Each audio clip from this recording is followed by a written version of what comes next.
बाद में कर लेंगे भाई।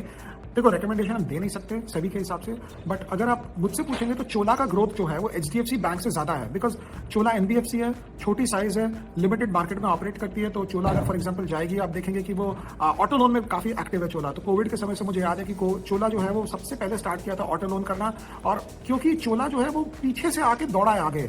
नॉर्मली बजाज फाइनेंस का डिस्कशन ज्यादा होता है और चोला का डिस्कशन कम होता है। मैं डिस्क्लेमर देना चाहूंगा, चोला हमारे बीएम विजन 2030 में है और टॉप परफॉर्मिंग स्टॉक है हमारा उसमें, और हमको इसको छेड़छाड़ करके हटाने का कोई प्लान नहीं है। और डिस्क्लेमर इसलिए दिया है बिकॉज वो स्कीम में चोला हमारा स्टॉक है।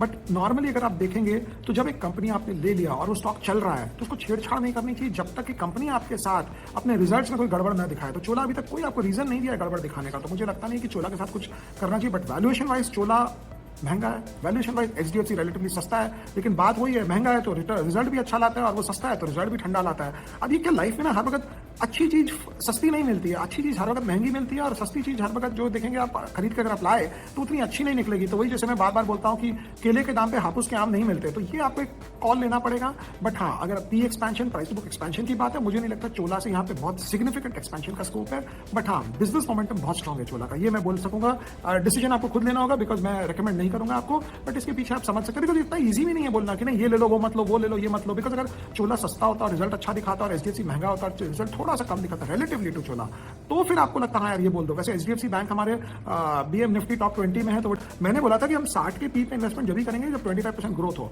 देखो 25% प्रॉफिट ग्रोथ अगर आ रही है कंपनी के, 12% टॉप लाइन ग्रोथ है, तो आप लिखवा लो आगे पीछे जाकर बॉटम लाइन ग्रोथ जो प्रॉफिट का ग्रोथ है वो भी 25% से घटकर 12% हो जाएगा। बिकॉज बहुत लंबे समय तक अगर आप स्टॉक को रखोगे तो उसका सेल्स ग्रोथ और प्रॉफिट ग्रोथ सेम होगा। अच्छा, किसी ने मुझे पूछा कि सर टॉप लाइन ग्रोथ क्या होता है, बॉटम लाइन ग्रोथ क्या होता है? देखो top line growth revenue growth होता है, सेल्स ग्रोथ होता है, bottom line growth profit growth होता है, ईपीएस ग्रोथ होता है। तो अगर आप मुझसे पूछेंगे तो इस कॉन्टेक्स्ट में 60 के पी पे कम से कम 25% नहीं तो 20% ग्रोथ आना चाहिए, तभी इन्वेस्ट करो। अगर उतना भी ग्रोथ नहीं आ रहा है तो मुझे लगता नहीं है कोई इन्वेस्ट करना चाहिए। लेकिन इसमें चार्ली मुंगर का कोई लेना देना नहीं है। चार्ली मुंगर तो ज्यादा दुनिया ज्ञान और ऊंची ऊंची बातें करते हैं, क्योंकि उनको इतना रिस्क नहीं लेना लाइफ में, उनके लिए 10% काफी है बिकॉज उनका कॉस्ट ऑफ कैपिटल जीरो है। तो जो मैंने पीछे भी बोला कि बर्कशायर एक्चुअली एक एनबीएफसी है जो ऑपरेटिंग इनकम हर साल बढ़ाता है, और उसके बाद बर्कशायर का अगर आप देखेंगे तो किसी और का पैसा उसके पास है, इंश्योरेंस का एडवांस में आया हुआ है, प्रीमियम है, क्लेम उनको देना है बाद में। इस बीच उनके पास 130 बिलियन डॉलर पड़ा रहता है जो वो इन्वेस्ट करते हैं, उनको पैसा खोना नहीं है, उनको मिनिमम रिटर्न भी बन जाए तो ठीक है। बर्कशायर एक एनबीएफसी एक बैंक की तरह है जिसको 8-10% का रिटर्न बन जाए तो बहुत खुश है।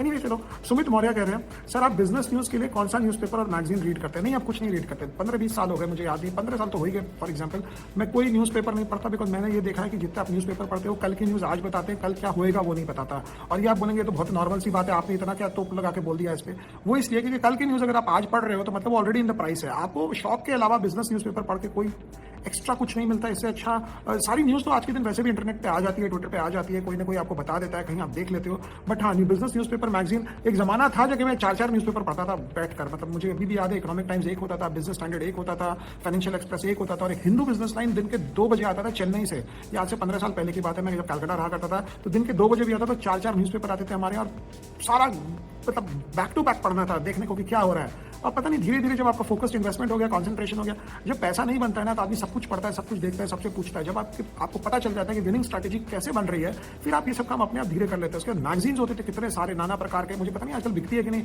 दलाल स्ट्रीट, कैपिटल मार्केट, ऐसा कैपिटल मार्केट और दलाल स्ट्रीट इसलिए खरीदा जाता था कि दलाल स्ट्रीट में RONW लिखा रहता था, उसके जो रिजल्ट एनालिसिस का पेज, रिटर्न ऑन नेटवर्थ। और कैपिटल मार्केट वाला रिटर्न ऑन नेटवर्थ मतलब जो रिटर्न ऑन इक्विटी है वो नहीं लिखता था। तो मैं दलाल स्ट्रीट खरीदता था क्योंकि हर 1 महीना 2 महीने में, क्योंकि अगर उसमें 200 कंपनी का basic financial analysis, financial parameter लगा रहता था, जो आज इंटरनेट पे एक बटन मारने पे आपको मिलता है कि इसकी सेल्स कितनी है, इसकी प्रॉफिट कितनी है, इसकी एबिटा मार्जिन कितना है, डिविडेंड कितना दिया है, प्रमोटर होल्डिंग क्या है। तो दलाल स्ट्रीट, कैपिटल मार्केट 2 थे, और दलाल स्ट्रीट के लास्ट वाले पेज में पुराने वालों को याद होगा वो एक हर्ड ऑफ द स्ट्रीट आता था कि भाई कौन क्या कर रहा है, तो वो बड़े कोड वर्ड से लिखते थे, उस पढ़ के बड़ा मजा आता था। समझ में आता नहीं था करना क्या, बट पढ़ के बड़ा मजा आता था। एनीवे तो ये सब, बट आजकल कोई मैगजीन नहीं पढ़ते। मुझे लगता है कि क्या पढ़ना है सबसे। अब फाइनेंस का मार्केट इतना बड़ा है ना, तो अगर रिलायंस जियो अगर फाइनेंस में आ रहा है तो आप आईसीआईसीआई बैंक और एचडीएफसी बैंक को लेकर चिंतित क्यों नहीं है, क्योंकि वो भी रिटेल लोन करते हैं। तो देखिए ये सब चीजें होती रहेगी, मार्केट बहुत बड़ा है, ये 2 प्लेयर मार्केट नहीं है। जो 2 प्लेयर 3 प्लेयर मार्केट होता है उसमें एक बड़े भारी भड़कम प्लेयर की एंट्री से वो मार्केट में डिस्टर्बेंस होता है। अगर वो 10 प्लेयर 20 प्लेयर मार्केट होता है तो उसमें एक आदमी कुछ नहीं करता। अगर वो सस्ता लोन देगा तो लोग उससे सारा लोन लेकर चले जाएंगे और वो अल्टीमेटली प्रॉब्लम में आ जाएगा। तो ये ऐसा नहीं है। सपोज फॉर एग्जाम्पल मैं बोलूँ कि रिलायंस कल 150 रुपए में टी शर्ट बेच रहा है, तो ठीक है बेच लो, कितने टी शर्ट बेचोगे? इंडिया में सारे आपके माल उठा लेगा, फिर उसके बाद क्या करोगे आप? तो प्रॉब्लम जब होती है जब आप एक डोमिनेंट मार्केट शेयर होते हो, 50% मार्केट शेयर होते हो, फिर अपने कंपटीशन को परेशान कर सकते हो बाय सेलिंग चीप। बट अगर आप डोमिनेंट मार्केट शेयर नहीं हो, आप छोटे मार्केट शेयर हो और आप सस्ता बेचने जाओगे, आप मार्केट शेयर कैप्चर करना जाओगे, तो आपका माल तो बिक जाएगा लेकिन उसका कोई फायदा नहीं होगा, बिकॉज आपका कंपटीशन जो है पीछे हट जाएगा।